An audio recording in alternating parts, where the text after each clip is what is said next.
आप देख रहे हैं लोकतंत्र, मैं हूं आपके साथ नेहा दुबे। कांग्रेस के राष्ट्रीय अध्यक्ष मल्लिकार्जुन खड़गे ने 30 जनवरी को श्रीनगर में भारत जोड़ो यात्रा के समापन समारोह में शामिल होने के लिए 21 समान विचारधारा वाले दलों को आमंत्रित किया है। इसे लेकर उन्होंने पार्टियों के अध्यक्षों को एक पत्र लिखा है। इसमें उन्होंने कहा है कि ये समारोह महात्मा गांधी की स्मृति को समर्पित है, जिन्होंने नफरत और हिंसा की विचारधारा के खिलाफ अपने अथक संघर्ष में इस दिन अपना जीवन न्यौछावर किया था। माना जा रहा है कि दूसरे विपक्षी दलों की ओर हाथ बढ़ाने की कांग्रेस की ये पहल है।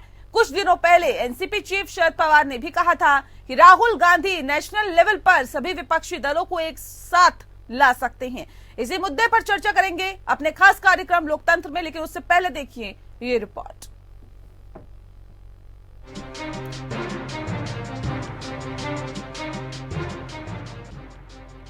कांग्रेस ने समान विचारधारा वाले कुछ राजनीतिक दलों को साथ लाने की पहल की है। 7 सितंबर को तमिलनाडु के कन्याकुमारी से शुरू हुई यात्रा का समापन 30 जनवरी को श्रीनगर में राहुल गांधी द्वारा राष्ट्रीय ध्वज फहराने के साथ होगा। इस मौके पर कांग्रेस अध्यक्ष मल्लिकार्जुन खड़गे ने समान विचारधारा वाले 21 राजनीतिक दलों को श्रीनगर में 30 जनवरी को भारत जोड़ो यात्रा के समापन समारोह में शामिल होने के लिए आमंत्रित किया है। इसमें उन्होंने कहा है कि ये समारोह महात्मा गांधी की स्मृति को समर्पित है, जिन्होंने नफरत और हिंसा की विचारधारा के खिलाफ अपने अथक संघर्ष में इस दिन अपना जीवन न्यौछावर किया था। इन दलों के प्रमुखों को लिखे पत्र में ये भी कहा गया है कि उनकी उपस्थिति से यात्रा के सत्य, करुणा और अहिंसा रूपी संदेश को मजबूती मिलेगी। खड़गे ने पत्र में लिखा कि मैं आप लोगों को व्यक्तिगत रूप से आमंत्रित करता हूं कि श्रीनगर में 30 जनवरी को भारत जोड़ो यात्रा के समापन समारोह में शामिल हों। यात्रा को मिली सफलता से अभिभूत कांग्रेस ने समापन के इस मौके पर एक बड़े आयोजन की तैयारी की है। कांग्रेस की ओर से कहा गया कि पार्टी अध्यक्ष खड़गे ने समान सोच वाले 21 दलों के नेताओं को चिट्ठी लिखकर इस आयोजन में शामिल होने का न्योता दिया है। जिन दलों को लेटर लिखा गया है उनमें TMC, JDU, Shiv Sena, TDP, Sapa, BSP, DMK, CPI, CPIM, JMM, RLSP, HAM, PDP, NCP, MDMK, IUML, KSM और आरएसपी प्रमुख हैं। इसके अलावा नेशनल कॉन्फ्रेंस के फारूक अब्दुल्ला और उमर अब्दुल्ला, आरजेडी से लालू प्रसाद यादव और तेजस्वी यादव और शरद यादव को भी बुलाया गया है। हालांकि बीआरएस, आम आदमी पार्टी, बदरुद्दीन अजमल और गुलाम नबी आजाद को नहीं बुलाया गया। इसके अलावा एआईयूडीएफ, एआईएमआईएम, बीजेडी, वाईएसआरसीपी और एआईएडीएमके को भी नहीं बुलाया गया है। अपने लेटर में खड़गे ने लिखा कि भारत जोड़ो यात्रा अपने लक्ष्य का 3300 किलोमीटर की यात्रा पूरी कर चुकी है। यात्रा अपने साथ आपसी सद्भाव और समानता के उन्हीं मूल्यों को साथ लेकर चली है, जिनकी रक्षा के लिए सदियों से भारतीय लड़ते आए हैं और जिनके बारे में हमारा संविधान भी जोर देता है। आज देश सामाजिक, राजनीतिक और आर्थिक चुनौतियों से गुजर रहा है। आज जब देश में विपक्ष की आवाज संसद और मीडिया में दबा दी जाती है, तो ऐसे में यात्रा लाखों लोगों से जुड़ रही है। उन्होंने लिखा कि यात्रा के शुभारंभ के मौके पर भी हमने समान विचारधारा के दलों को बुलाया था। यात्रा में राहुल गांधी के साथ कई दलों के नेताओं ने साथ चलकर शिरकत की। अब तक DMK, Shiv Sena, NCP, National Conference जैसे दलों के नेता इस यात्रा में शिरकत कर चुके हैं। वहीं खड़गे ने लिखा कि समापन के मौके पर हम नफरत और हिंसा के खिलाफ अपनी लड़ाई और समाज में प्रेम, सत्य, अहिंसा की भावना फैलाने के प्रति अपनी प्रतिबद्धता जाहिर करेंगे। आज जब लोगों के मुद्दों से ध्यान भटकाने का सोचा समझा सिलसिला चल रहा है, तो वहाँ आम लोगों से जुड़े मुद्दों को एक प्रभावशाली और मजबूत आवाज बनकर उभरी है। खड़गे ने सियासी दलों के नेताओं से अपील की कि उम्मीद है कि आप सब इसमें शामिल होकर यात्रा के संदेश और भावों को मजबूती प्रदान करेंगे। आपको बता दें कि कुछ दिनों पहले एनसीपी चीफ शरद पवार ने राहुल गांधी की तारीफ की थी। उन्होंने कहा कि राहुल गांधी नेशनल लेवल पर सभी विपक्षी दलों को एक साथ ला सकते हैं। उन्होंने ये भी कहा कि राहुल गांधी ने दिखा दिया है कि वो कड़ी मेहनत करने के लिए तैयार हैं। एनसीपी चीफ ने कहा, राहुल गांधी के प्रति लोगों का नजरिया बदला है। वो आने वाले भविष्य में विपक्षी दलों के बीच आम सहमति बनाने में मदद करेंगे। शरद पवार ने ये भी कहा कि सत्ताधारी बीजेपी ने भारत जोड़ो यात्रा की शुरुआत में राहुल गांधी का मजाक उड़ाया था। उन्होंने कहा, ये यात्रा बीजेपी द्वारा राहुल की इमेज खराब करने का जवाब साबित हुई है। लोगों का रुख उनके लिए बदला है। उन्होंने ये भी स्पष्ट कर दिया है कि वो कड़ी मेहनत करने के लिए तैयार हैं, क्योंकि कन्याकुमारी से कश्मीर तक पैदल यात्रा करना आसान नहीं है, लेकिन वो ये कर पा रहे हैं। शरद पवार ने ये भी कहा कि भारत जोड़ो यात्रा सिर्फ कांग्रेस पार्टी तक सीमित नहीं है, बल्कि इसमें अन्य सियासी दलों, संगठनों और महात्मा गांधी की विचारधारा के समर्थक भी शिरकत कर रहे हैं। उन्होंने कहा कि इस यात्रा को आम आदमी से भी सहयोग मिल रहा है। बड़ी संख्या में आम लोग भी इस यात्रा में शामिल हो रहे हैं। कांग्रेस पार्टी की तरफ से एनसीपी चीफ के इस बयान को लेकर उनका धन्यवाद किया गया है। महाराष्ट्र कांग्रेस के वरिष्ठ नेता बाला साहब थोराट ने कहा कि विपक्षी दलों का मकसद बीजेपी को सत्ता से हटाना है और राहुल गांधी इसमें प्रमुख रोल निभाएंगे। भारत जोड़ो यात्रा 7 सितंबर को कन्याकुमारी से आरंभ हुई थी और अब पंजाब पहुंची है। पंजाब के बाद यात्रा हिमाचल प्रदेश और फिर जम्मू कश्मीर जाएगी। श्रीनगर में 30 जनवरी को इस यात्रा का समापन होगा। राहुल गांधी यात्रा के दौरान बीजेपी और आरएसएस पर जमकर निशाना साध रहे हैं। Bureau report, APN news.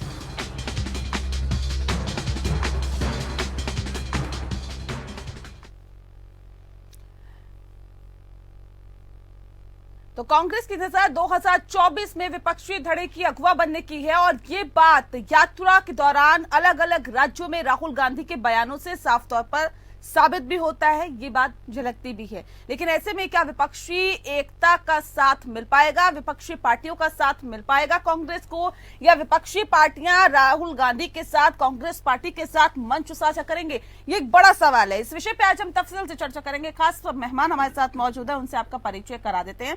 इस वक्त हमारे साथ वैभव अग्रवाल जी है, प्रवक्ता है भारतीय जनता पार्टी के, बहुत स्वागत है आपका। ओमकार नाथ सिंह जी हमारे साथ है, कांग्रेस के नेता है, बहुत स्वागत है आपका। हमारे साथ सोहित शर्मा जी जुड़ गए हैं, प्रवक्ता है पीडीपी के, आपका बहुत स्वागत है सर। और प्रोफेसर नीरज जैन जी इस वक्त हमारे साथ जुड़े हैं, राजनीतिक विश्लेषक है, आपका भी बहुत स्वागत है। इस खास कार्यक्रम की शुरुआत ओमकार नाथ जी आपके साथ करते हैं सर, क्योंकि कांग्रेस ने भारत जोड़ो यात्रा के समापन के मौके पर 21 विपक्षी दलों के अध्यक्षों को समापन कार्यक्रम में शामिल होने का न्योता दिया है। मिलेगा साथ? कितनी उम्मीदें हैं? बिल्कुल साथ मिलेगा और ये वही दल है जिन्होंने हमको शुभकामनाएं दी हैं और जिन्होंने कहीं न कहीं किसी तरह से हमारी यात्रा में साथ दिया है, चाहे वो पत्र के माध्यम से किया हो, चाहे अपने भाषण के माध्यम से किया हो, चाहे वो चल के किया हो। तो हमने उन्हीं लोगों को इनवाइट किया है कि जो हमारी ये तपस्या पूरी हो रही है राहुल जी की, तो वहां पर सब लोग आए ताकि एक अच्छा संदेश जाए, सत्य, करुणा और अहिंसा का, नफरत के बाजार में मोहब्बत की दुकान खोलने का एक अच्छा संदेश जाए। लोगों को ये एहसास हो, जो समर्थन इस कदर मिल रहा है चारों तरफ से कि उसकी वजह से अब जनता में एक भावना हो गई है कि भाई राहुल गांधी जी जो है वो जो ये असमानता की चीजें चल रही है, जो आर्थिक असमानता है, जो बेरोजगारी है, जो नफरत फैलाई जा रही है सरकार के द्वारा, उसको वो संभालने में सक्षम है और उनको साथ देना चाहिए। और जिन लोगों ने उनको शुभकामनाएं दी, जो उनके साथ रहे इस यात्रा में, उन सब लोगों को उन्होंने उस दिन बुलाया है, निवेदन किया है कि सब लोग वहां पर आए ताकि एक अच्छा संदेश जाए। ठीक है, लेकिन सर ये कहा जा रहा है कि उत्तर प्रदेश में तो आपकी उम्मीद धराशायी हो गई। अखिलेश यादव को न्योता दिया गया था, आरएलडी को भी न्योता दिया गया था, मायावती को भी न्योता दिया गया था, महज शुभकामनाएं देकर उन्होंने साइडलाइन अपने आप को कर लिया या कन्नी काट ली? सब लोगों ने शुभकामनाएं दी। देखिए, शुभकामनाएं देना और एक मंच पे आना, आप लोगों का साथ देना, दोनों में अंतर होता है ना सर? फर्क नहीं पड़ता उससे। जब हमारे साथ वो हैं, हमको उन्होंने शुभकामनाएं दी हैं, वो किन्हीं कारणों से नहीं आए, वो अलग एक बात है, लेकिन उससे कोई फर्क नहीं पड़ता है। उन्होंने कहीं भी किसी मोड़ पे इस यात्रा की बुराई नहीं की, कहीं भी किसी तरह मोड़ पे उन्होंने यात्रा की बुराई नहीं की है और इसलिए हम ये मान के चलते हैं उनकी शुभकामना जो है वो हमारे लिए बहुत है। जयंत चौधरी जी किन्हीं कारणों से नहीं आए, लेकिन उनके लोग वहां पर स्वागत करते हुए मिले, बहुजन समाज पार्टी के लोग स्वागत करते हुए मिले, समाजवादी पार्टी के लोग स्वागत करते हुए मिले। इस यात्रा में ऐसा नहीं था कि ये सब लोग एकदम दूर रहे हों, सब लोगों को कहा गया था सब लोग स्वागत करेंगे, सब लोगों ने किया था।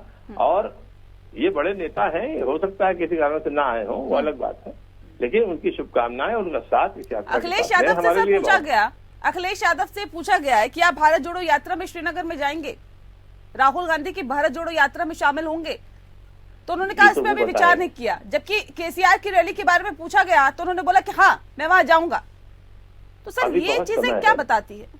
अभी बहुत समय है, समय आने दीजिए, पहले हमारे पास जवाब आ जाए तब उसके बाद हम बताएंगे क्या है क्या नहीं है। जब तक जवाब नहीं आता है तब तक वो कहीं भी कुछ कह रहे हो तो हम उस पर नहीं कुछ बोल सकते हैं।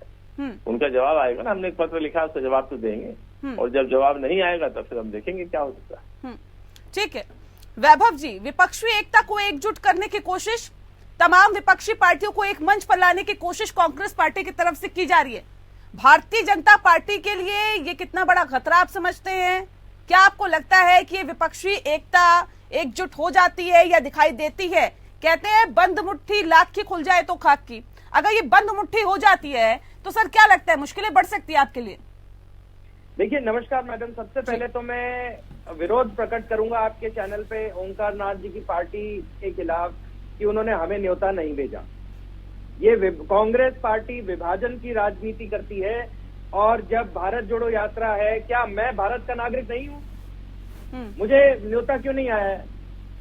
गलत बात है ओंकार जी, हमारा प्रोटेस्ट है और आप इसको स्वीकारें। आपने जब से यात्रा प्रारंभ हुई वैभव जी, तब से आपने इस यात्रा का माखौल ही उड़ाया है, और अब तक माखौल उड़ाते चले आ रहे हैं। नहीं बिल्कुल नहीं, आप देखिए अब हम तो देखिए और कोई क्या करता है हमें नहीं पता है। मैं तो हमेशा तारीफ करता हूँ, मैं तो कहता हूँ राहुल गांधी हमारे सबसे प्रिय है, कांग्रेस हमारा सबसे प्रिय दल है, क्योंकि वो नहीं होगा तो हमारा देश आगे कैसे बढ़ेगा, उठेगा पड़ेगा कैसे? कांग्रेस नहीं होगी तो हमारा देश हंस हंस के लोटपोट कैसे करेगा, अपनी हेल्थ कैसे बढ़ाएगा आगे?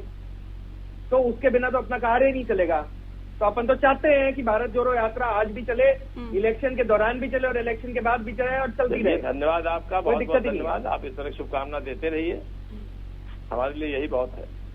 Thank you, thank you. तो ओंकार जी ने जो बोला वो बहुत अच्छा बोला, और मैं हमेशा सम्मान करता हूँ ओंकार जी का, और हम थोड़ा सा राजनीति के माहौल में थोड़ा मुस्कुराना भी चाहिए एक दूसरे के ऊपर। और मेरे प्रिय नीरज जी भी यहाँ हैं, बड़ा अच्छा लगा बहुत दिनों बाद। सोहित जी भी हैं, बहुत अच्छा लगा। और मैं ये आप लोगों के लिए कितनी बड़ी मुश्किलें खड़ी हो सकती है सर, ये बताइए ना। हाँ, तो मैं ये समझता हूँ कि भारत जोड़ो यात्रा में जो जुड़ रहा है, और मैं बहुत खुश हूँ कि कांग्रेस अपना भारत जोड़ो यात्रा जो समापन समारोह है, और उसका फेज 2 भी मुझे आइडिया था कि हाथ जोड़ो यात्रा भी आने वाली है, और मेरे ख्याल से फेज 2 भी इसका यात्रा का प्लान है आने वाले समय में। तो मैं ये खुश हूं कि जम्मू कश्मीर में इसका समापन समारोह हो रहा है, और जम्मू कश्मीर में ये नजर आता है कि कांग्रेस ये मानती है फाइनली कि जम्मू कश्मीर भारत का एक हिस्सा है। तो पहले तो वो वहां पे समापन समारोह करने से पहले ये बता दे कि जम्मू कश्मीर भारत का हिस्सा है, तो वो बड़े अच्छा क्लैरिटी मिलनी चाहिए थोड़ी सी। मैं तो प्रश्न पूछ रहा हूँ भारत के नागरिक। तो ये किसने कहा कि वो भारत का हिस्सा नहीं है? ये किसने कहा? नहीं, ये किसी ने नहीं कहा कि भारत का हिस्सा नहीं है, लेकिन ये तो एक्सप्लिसिटली बोलना चाहिए ना कि जम्मू कश्मीर भारत का हिस्सा था, है और रहेगा। नहीं तो ये तो है ही, ये किसने कहा? मैं केवल यही कह रहा हूँ। नहीं, ये तो वही वाली बात हो गई कि ये किसने कहा कि मुस्लिमों को कोई डरा रहा है। ये तो फिर प्रश्न गड़बड़ है। ये तो ऐसा है कि प्रश्न पे ये जलेबी प्रश्न हो जाएगा। किसके बारे में बात करेंगे? तो सब लोगों ने तो बयान दिया, कौन कहता है भारत का हिस्सा नहीं है?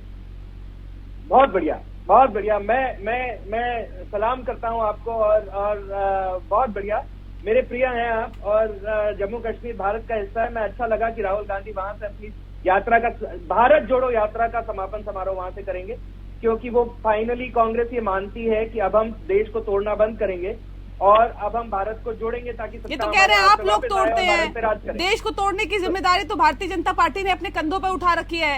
ये तो कह रहे हैं कि नफरत के बाजार में हम एक छोटी सी प्यार की दुकान खोलने आए हैं। यही वजह है कि राहुल गांधी देखिए टी शर्ट में। मानेंगी नहीं नेहा जी, आप मानेंगी नहीं कि मैंने अभी, आपने ये जो कांग्रेस ने ये जो स्टेटमेंट दिया नफरत की दुकान वाला, मैं तो नतमस्तक हो गया शायरी का।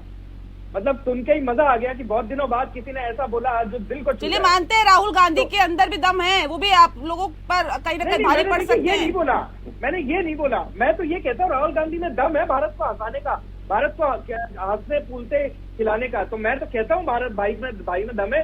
आधी बाजू की टी शर्ट पहन के कड़ाके की सर्दी में देखिए ना, मैं नीरज जी और सोहित जी और ओंकार जी कैसे कपड़े पहन के बैठे एकदम। तो इंस्पिरेशन है भाई, ऐसी क्या बात है। तो युवा नेता है 55 साल का, इसमें कोई दिक्कत नहीं है। हमें भी सीखना चाहिए, जब हम उनकी उम्र तक पहुंचेंगे तो हमें और युवा महसूस होना चाहिए। बिल्कुल, हमें ये सीखने की बात है, इंस्पिरेशन की बात है। लेकिन जहां तक राजनीति की बात है, सीरियस राजनीति की बात है, भाजपा को उनकी भारत तोड़ो यात्रा या जोड़ो यात्रा जो भी हो, सबका अपना अपना नजरिया है देखने का। हम सब फ्री हैं अपने अपने व्यू पॉइंट को रखने के लिए, कोई दिक्कत नहीं है। हाँ, लेकिन मैं ये सोचता हूँ कि जब जब ऐसी कोई यात्रा होती है उसका एक मकसद होना चाहिए। मकसद अपने ही नहीं सर, आप करे तो मकसद, दूसरा करे तो कोई मकसद ही नहीं है उसका। वो भी तो किसी मकसद के साथ ही आगे बढ़ रहे हैं ना। नहीं, मैंने कब कहा, मैंने जिस दिन आखिरी बार यात्रा करी थी उस समय हमारा मकसद था राम मंदिर बनाना। यात्रा, रथ यात्रा उसके बाद तो हुई नहीं ना, तो ये राम मंदिर बना दिया। अब अगर भारत को तोड़ना है, जोड़ना है तो जोड़ने का जो तरीका है वो भी बता देना हमें तो एजेंडा चाहिए ना भाई। अपने को क्या चाहिए? अपने को ये चाहिए कि भाई मेरे को आप भारत में रहो। वो कह रहे हैं कि आपको जो करना है करिए, जोड़ने का काम राहुल गांधी का है, वो कर रहे हैं बखूबी। नहीं, कैसे कर रहे हैं? तोड़ने का काम तो राहुल गांधी की पार्टी ने किया था। पहले तो वो देश से माफी मांगे, 43 में धर्म के नाम पे देश को बांटा था, तो पहले तो वो माफी मांगे। तो कह रहे हैं आप बांट रहे हैं देश को धर्म के नाम पर। 84 में नहीं, किसने बांटा देश को धर्म के नाम पर? 84 ये भारत जोड़ो यात्रा की जरूरत क्यों पड़ रही है? 1947 में तोड़ दिया ना देश, हिंदू मुस्लिम कर दिया ना। तो इसमें कहाँ नहीं तोड़ा देश धर्म के नाम पे? किसी और वजह से हुआ था क्या पार्टीशन? क्या बात कर रहे हैं? अच्छा, फिर 1984 में भी धर्म के नाम पे लोगों का कत्लेआम किया सरेआम, तो उसके लिए भी माफी नहीं मांगी। पहले तो अपना रिकॉर्ड क्लियर करें, है ना। तो रिकॉर्ड क्लियरेंस जरूरी होती है। एनओसी है ना, जनता से एनओसी लेना जरूरी होता है। अब जनता तो क्या करती है, जनता से एनओसी आप थोड़ी दिलवाएंगे सर? जनता है और पार्टियां हैं, एनओसी अपने आप मिलती है, आपको भी दी है, उनको भी दे देंगे, वक्त आएगा तो सबको मिलती है। वक्त का इंतजार करिए ना। सोई जी 21 पार्टियों को आमंत्रित किया गया है, नोटा दिया। जम्मू कश्मीर में होगी समापन समारोह कार्यक्रम, जाएंगे आप लोग? जाएंगे, हम इसका पूरा समर्थन करेंगे। भारत जोड़ो यात्रा देश की अखंडता और एकता का सवाल है, सेक्युलर सोच का सवाल है। जो हालात इस समय भारतीय जनता पार्टी ने पूरे भारत में बनाए हैं और जिस तरह से जम्मू कश्मीर में हालात बने हुए हैं, जिस तरह से हमारे अग्रवाल साहब कह रहे थे कि शुक्र है कैसे हालात बने हुए हैं, मानती है जम्मू कश्मीर, कैसे हालात बने हुए बताइए सर, कैसे हालात बने हुए हैं, कैसे हालातों का जिक्र कर रहे हैं आप? तो मैं अग्रवाल को बताना चाहता हूँ कि भारतीय जनता पार्टी जम्मू कश्मीर में सरकार में ही रही है और इनको खुद भी पता है कि जम्मू कश्मीर भारत का हिस्सा है। फिर ये हास्य मजाक कर रहे हैं, वो बात अलग है, वो मैं कह नहीं सकता। लेकिन जम्मू कश्मीर में जो हालात हैं उसको देखते हुए हमारा पूरा फुल समर्थन है और इसमें जो सेकुलर सोच रखते हैं उनके साथ हम खड़े हैं और उनका बहुत अच्छे ढंग से उनका तिरंगे यात्रा का वेलकम करेंगे, उनका बहुत जोर शोर से स्वागत करेंगे। नहीं, कैसे हालात है जम्मू कश्मीर में? आप कह रहे हैं ना जैसे हालात है उसको देखते हुए हम उनका समर्थन करते हैं, कैसे हालात? 5 अगस्त नेहा जी, 5 अगस्त 2019 के बाद से यहाँ पे जम्मू कश्मीर में बेरोजगारी बढ़ी है, कैंप बढ़े हैं और कश्मीरी पंडित की ट्रांसफर पॉलिसी पे प्रोटेस्ट हो रहे हैं, रहबरे तालीम, रहबरे खेल, रहबरे कश्मीरी पंडितों को भगाया कब गया था? देखो 5 अगस्त 2019 के बाद, उससे पहले हालात ठीक थे क्या? देखो नेहा जी, बात ऐसी है, हालात खराब होने के बाद फिर हालात ठीक हुए। फिर 11 साल कश्मीरी पंडित वहाँ पे नौकरी करते रहे पीएम पैकेज के तहत, लेकिन 5 अगस्त 2019 के बाद से वहाँ पे ऐसे हालात बन गए जिसमें वहाँ पे टारगेट किलिंग शुरू होगी कश्मीरी पंडित की और उसी टारगेट किलिंग की बदौलत वहाँ से 8 परिवार माइग्रेंट होकर जम्मू में आकर रहने लगे। चलिए एक बात बताइए, क्या आप पीडीपी मानती है कि अगर भारतीय जनता पार्टी का मुकाबला करना है तो कांग्रेस का साथ देना जरूरी है? कांग्रेस के अलावा कोई और दूसरा विकल्प नहीं है जो कि विपक्षी एकता की अगुवाई कर सके? देखो बात ऐसी है, जो सेकुलर सोच को लेके चलेगा, जो सब धर्मों को लेके चलेगा, उसके साथ हम हैं। नहीं, अगर ममता बनर्जी कहती है कि आइए हमारे साथ आइए, हम एकजुटता दिखाते हैं, सारी पार्टियों को साथ में लेके चलते हैं, उनका साथ देंगे क्या? बिल्कुल सबका साथ देंगे, जो सेकुलर सोच रखते हैं, जो सबके साथ होते हैं वो किसी के साथ नहीं होते सर। चलते हम उनके साथ है। जो सबके साथ होते हैं वो किसी के साथ नहीं होते, किसी को तो चुनना पड़ेगा, रास्ता तो अपना तय करना पड़ेगा ना। ये नेहा जी, ये आपकी सोच हो सकती है, लेकिन आपकी पार्टी की क्या सोच है सर? मैं ये समझना चाह रही थी। हमारी पार्टी की एक ही सोच है, जो सेकुलर सोच को लेके चलेगा हम उनके साथ हैं। ठीक है। नीरज जी, क्या कांग्रेस को मिलेगा सहयोगियों का साथ? क्योंकि जिस तरह से एक पहल की गई है, मल्लिकार्जुन खड़गे की तरफ से चिट्ठी लिखी गई, पत्र लिखे गए, तमाम जो विपक्षी पार्टियां हैं उनको एक मंच पर लाने की कोशिश कांग्रेस की तरफ से की गई है।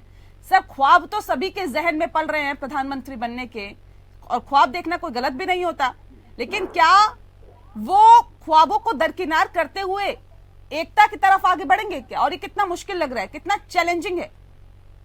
नेहा जी नमस्ते। जी नमस्कार। प्रवक्ताओं को आपको नमस्कार। देखिए, ऐसा है कि एक हमेशा से कहावत रही है, जब भी राजनीति होती, कश्मीर से कन्याकुमारी, काबुल से कंधार, हमारा देश फैला हुआ है। हम सिकुड़ गए हैं कश्मीर से कन्याकुमारी तक। जो मिशन राहुल गांधी का चल रहा है कश्मीर से कन्याकुमारी से कश्मीर, नो डाउट ये एक जो फोबिया बन करके सत्तारूढ़ दल के दिमाग में फैल गया है। और जिस तरह से आप देखते हैं कि जो चर्चाएं चल रही हैं कि कभी टी शर्ट पे, कभी किसी पे, कभी मूवमेंट पे, कभी डायलॉग पे आकर के जो हर बार हो जाती हो चर्चाएं, जब आके ऊपर खुशी तो हो रहे राहुल गांधी, इसका मतलब he is doing something great, वो कुछ बड़ा कर रहा है। उनकी पार्टी के राष्ट्रीय अध्यक्ष ने ये निमंत्रण सबको भेजा है, बहुत अच्छा है। और कश्मीर में जैसा कि अभी शर्मा जी भी कह रहे थे, नो डाउट कि पीडीपी के साथ पहले इनका गठबंधन था, सत्तारूढ़ दल का, भाजपा का था। टूट गया किन्हीं कारणों बस, हो सकता है जो कह रहे हैं शर्मा जी उसी बात को लेते हो। और जैसे कश्मीर में जाना है, कश्मीर वाले अगर स्वागत कर रहे हैं और जो पीडीपी कर रही है, बहुत अच्छी चीज है। जाना अगर सबको, देखिए अगर मिशन सत्ता एक है तो सत्तारूढ़ दल को सत्ता से अलग करना, तो सबको एक फोरम पर तो आना ही पड़ेगा। ऐसा नहीं है कि खाली ये जो कांग्रेस अपने साथ कई दल को जोड़ रही है, जो आपकी बैठी है केंद्र में सरकार बैठी है, उसके पास भी 10-12 दल हैं, सब लोग दल मिलकर के ही एक बनते, मजबूत राष्ट्र बनते हैं। और मेरे हिसाब से सबको आना चाहिए। नहीं आते हैं तो ये उनका अपना व्यक्तिगत मसला हो सकता है, लेकिन सबने मोर और लेस रिटर्न में और किसी प्रकार से उनको उनका मोरल बढ़ाने के लिए उनको समर्थन तो दिया ही है।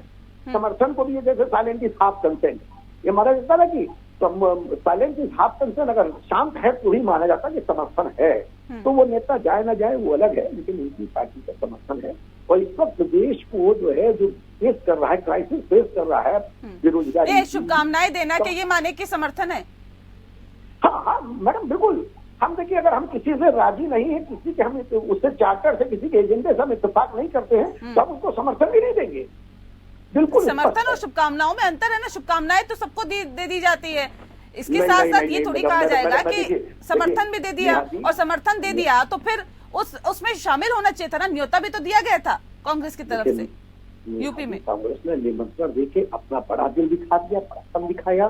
क्योंकि एक बात आप जान नहीं है कि देश में जो स्थिति है वो यही है कि कांग्रेस बनाम भाजपा है।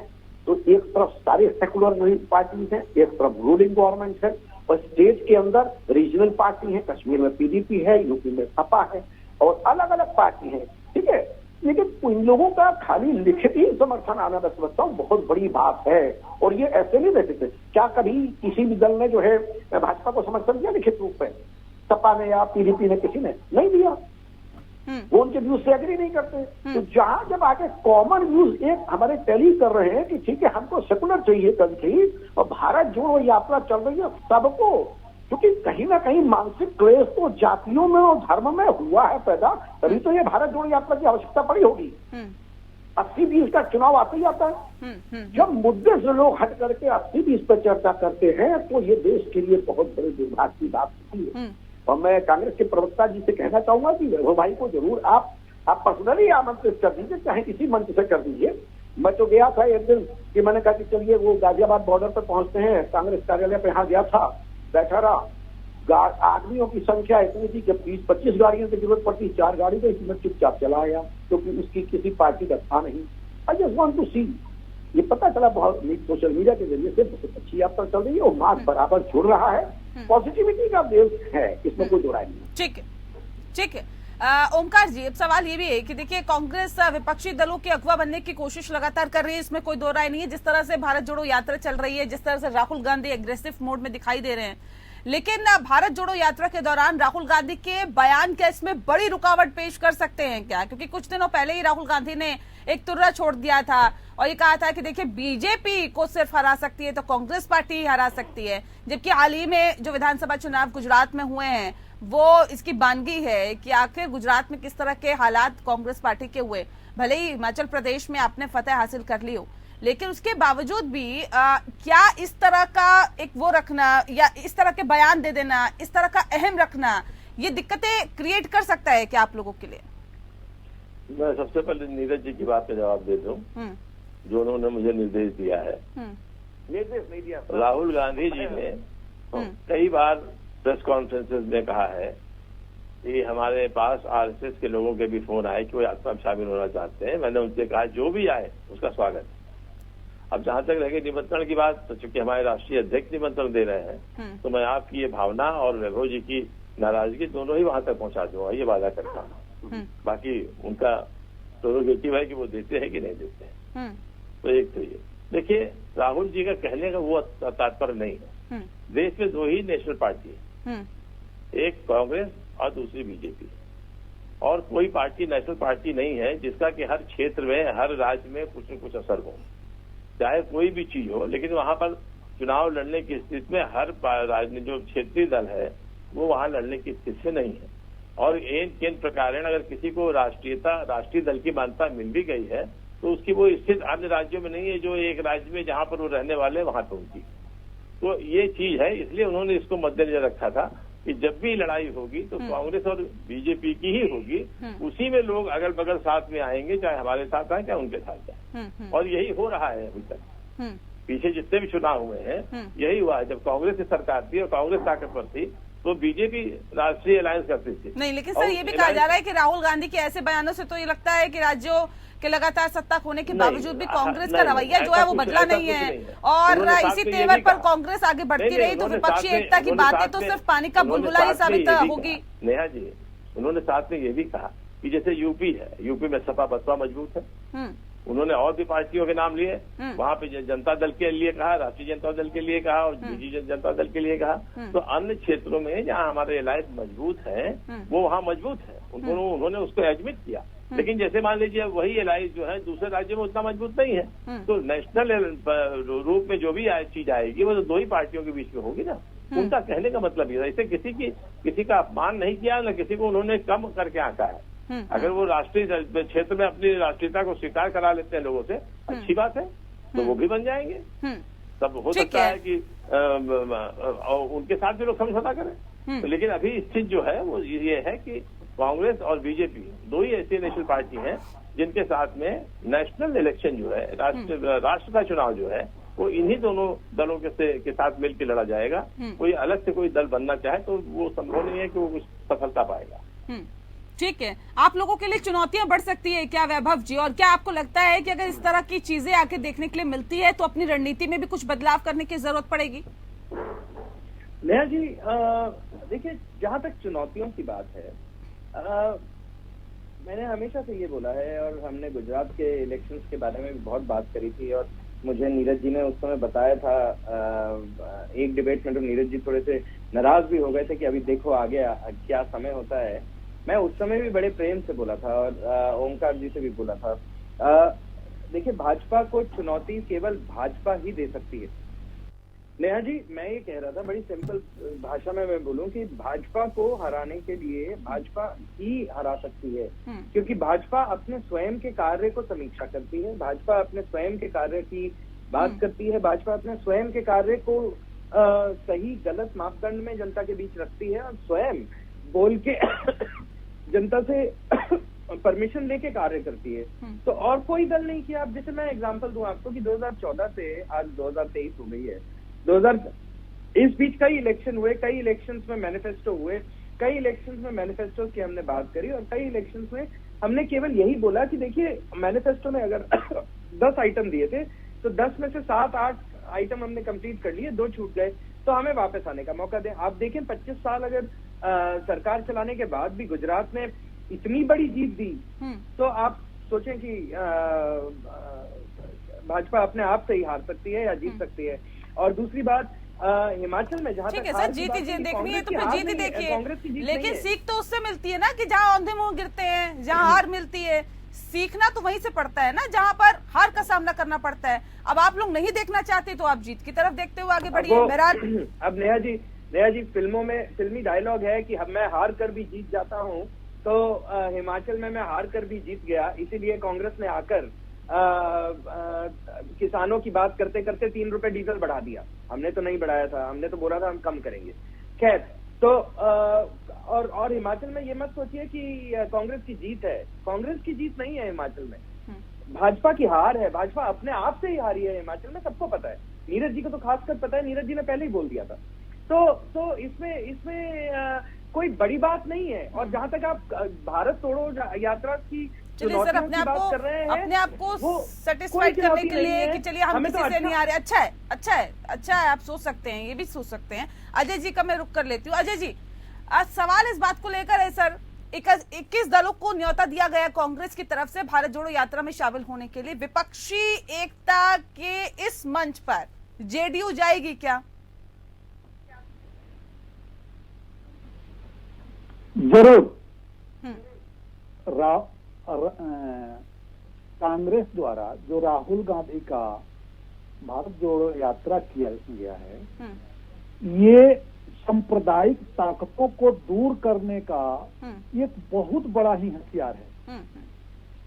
हमारा सबसे जो लोकतंत्र में लोकतांत्रिक तरीका होता है, छोटे बड़े दलों को मिलाकर, जो हमेशा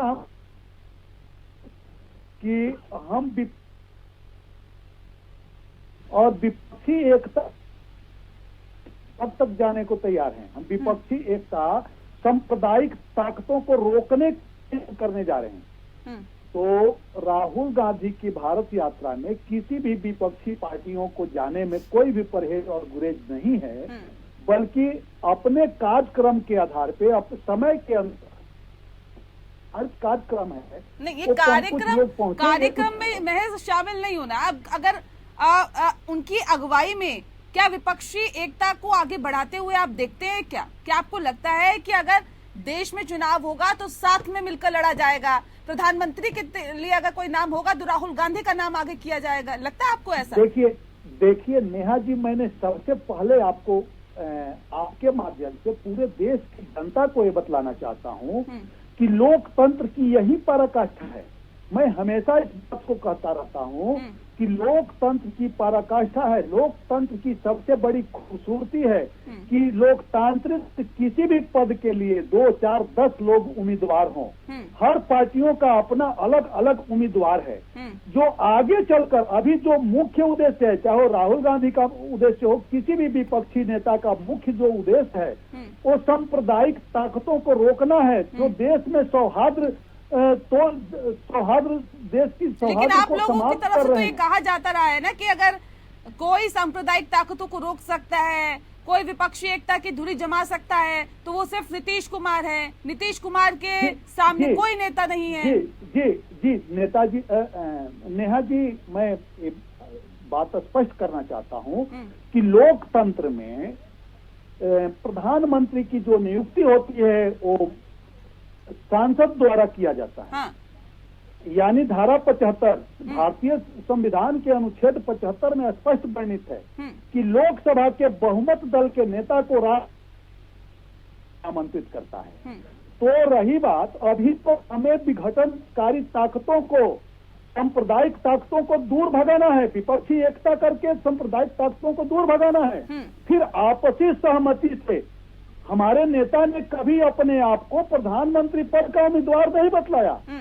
लेकिन नेहा जी, ये हम सबका मानना है कि जो केंद्र में 2-2 बार मंत्री रहे और बिहार जैसे प्रांत का 8 बार मुख्यमंत्री रहे, उनके अनुभवों का लाभ हम देश की जनता को दे सकें, इसलिए हम विपक्षी एकता, सबसे पहला मेरा मुख्य उद्देश्य, हमारी पार्टी का मुख्य उद्देश्य पहले विपक्षी एकता को लाना, फिर हम आपस में विपक्षी दलों के आपसी सहमति के साथ जो सर्वोच्च, ठीक है, मैं नीरज जी का रुक करूं, उससे पहले वैभव जी एक बार फिर से आपको रुक करती हूं। नेता होगा वो भारत गणराज्य का प्रधानमंत्री। ठीक है सर, बार बार इस बात को कहा जा रहा है कि देखिए सांप्रदायिक ताकतों को दूर रखने के लिए, सत्ता से सांप्रदायिक ताकतों को दूर रखने के लिए हमें एकजुट होना पड़ेगा, आना पड़ेगा। भारत जोड़ो यात्रा इसी कड़ी में एक महत्वपूर्ण कहीं ना कहीं एक यात्रा है, उसके साथ जुड़ने में हमें कोई गुरेज नहीं है। सांप्रदायिक ताकतों को वैभव जी।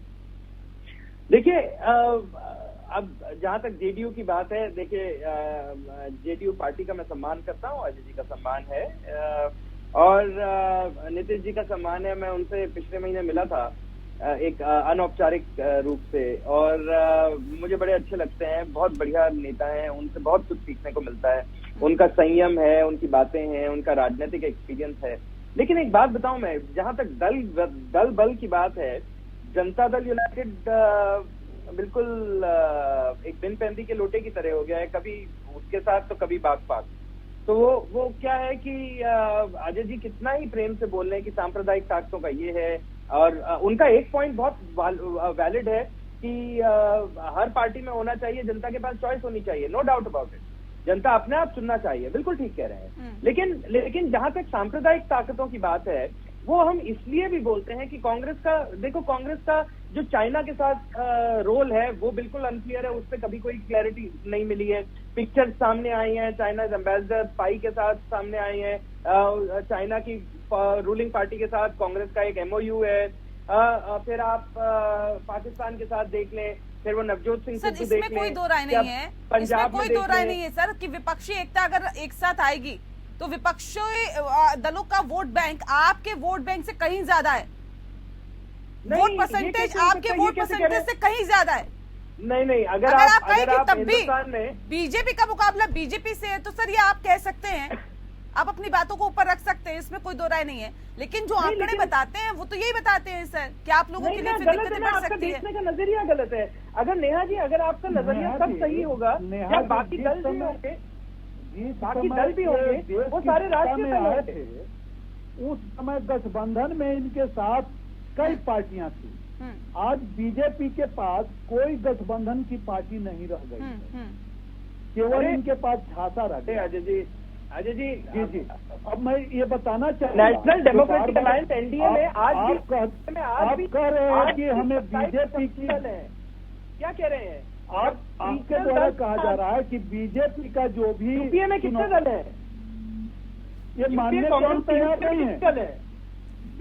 अंदर केवल 30 सीट आपके पास एक्स्ट्रा है, जिसके वजह से आप दल है अभी हमारे पास बने घूम रहे हैं। और आप बात समझे, एक मिनट अजय जी, एक मिनट, आप बात समझे कि आप ऑपोजिशन यूनिटी की बात करें नेहा जी, जैसे कि के नंबर जो है तब ऐड हो सकते हैं, जैसे सारे दल जो है ऑपोजिशन के वो रीजनल पार्टीज ना होकर नेशनल पार्टीज रहे, क्योंकि हर एक दल का अपना अपना एक पॉकेट में है, लेकिन भाजपा का जो वोट बैंक है वो पूर्ण भारत में है, बहुत फर्क है उसका।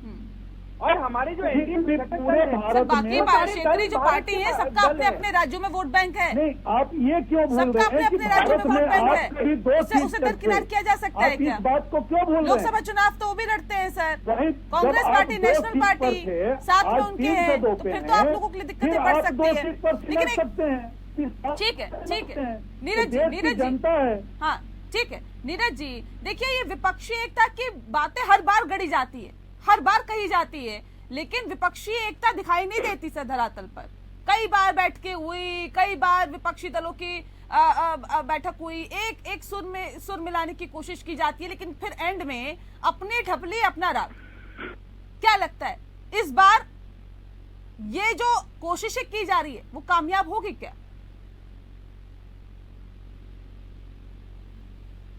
सर आवाज नहीं मिल पा रही है आपकी। सर आपने शायद अपनी आवाज म्यूट कर रखी है, उसको हटा दीजिए एक बार। नीरज जी,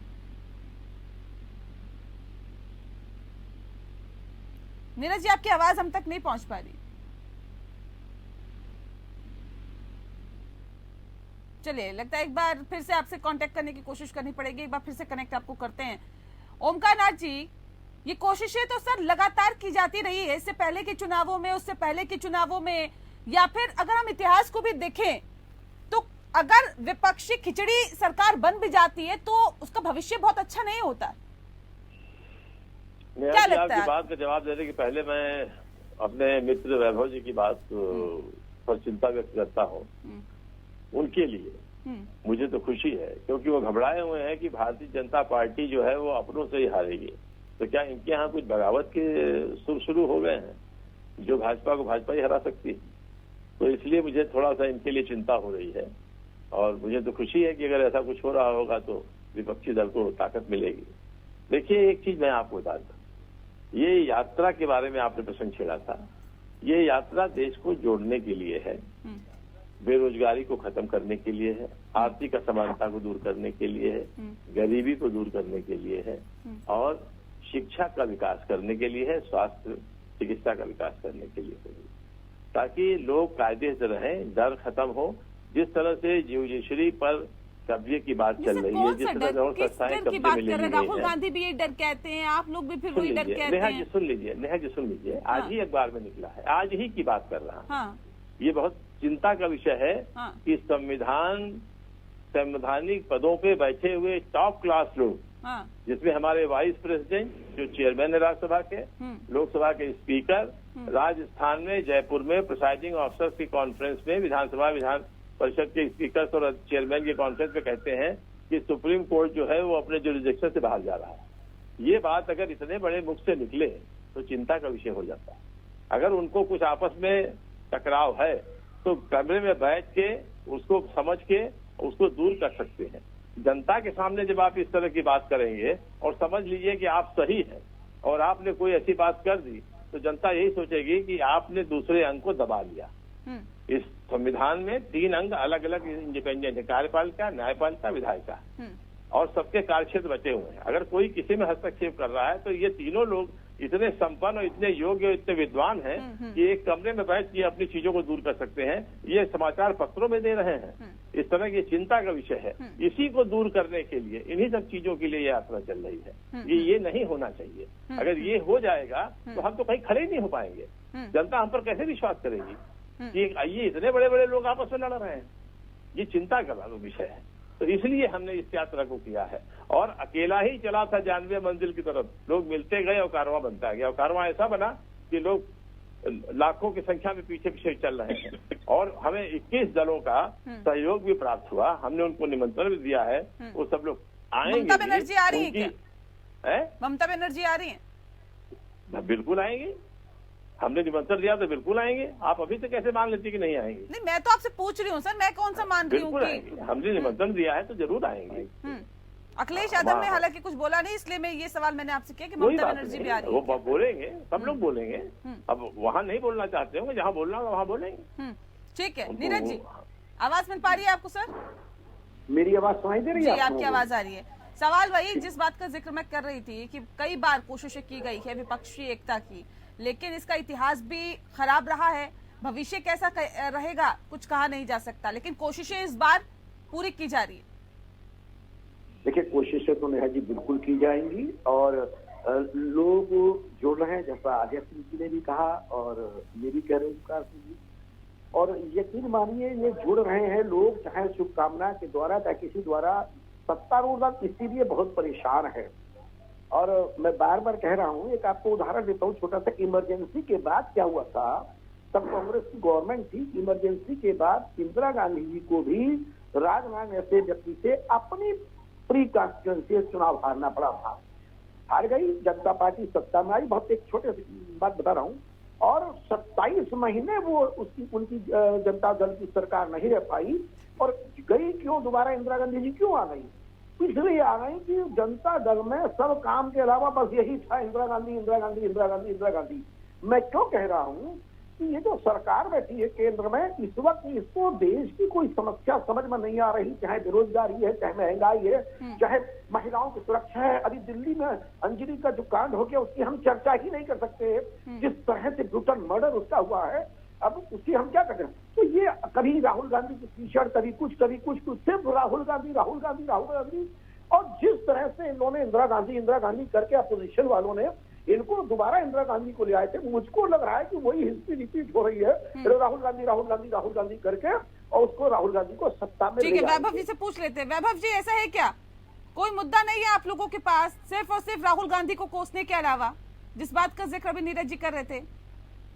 नहीं, हम तो राहुल गांधी को कोस ही नहीं रहे। उल्टा भारत जोड़ो यात्रा के बारे में जो मीडिया चैनल चला रहे हैं उसमें चला रहे हैं, लेकिन हम तो राहुल गांधी के बारे में कुछ बात ही नहीं करते। उल्टा हम तो अच्छे अच्छे वीडियोस पकड़ के पूरी जनता में शेयर और करते हैं ताकि जनता को मजे आए।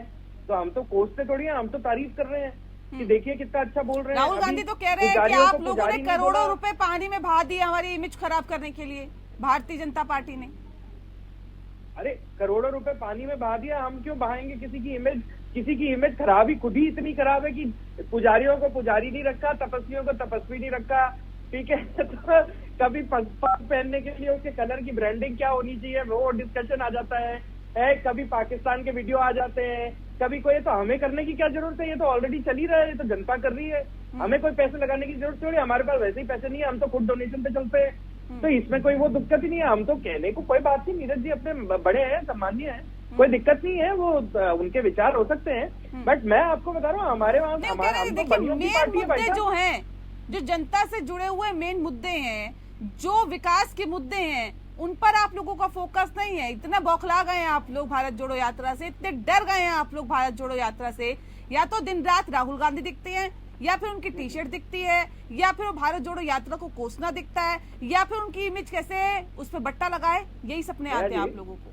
नेहा जी, बड़ा दल है, बहुत बहुत बड़ा दल है, दुनिया का सबसे बड़ा राजनीतिक दल है, एक सामाजिक रूप में चलता है और बहुत सारे लोग होते हैं, बहुत सारी बातें करते हैं, लेकिन जहाँ तक सरकार की बात है, जहाँ तक सरकार का फोकस है, वो तो विकास के कार्यों पर ही है। पिछले 2 महीने में यात्रा पे पता नहीं कितना अनाप शनाप पैसा खर्च कर दिया, किसी वेबसाइट पे कोई ब्यौरा भी नहीं है कि पैसे कहाँ से आए, कितना पैसा कहाँ खर्चा हुआ, राहुल गांधी रात को सोते कहाँ हैं, जागते कहाँ हैं, कौन सा दूध पीते हैं, कौन सा पानी में, हमें पता है कि कौन सा 100 रुपए लीटर पानी पीते हैं या 500 रुपए लीटर पानी में, हम जानना चाहते हैं भाई, इसमें क्या हो गया? जनता जनार्दन है, हम जनता नहीं है क्या?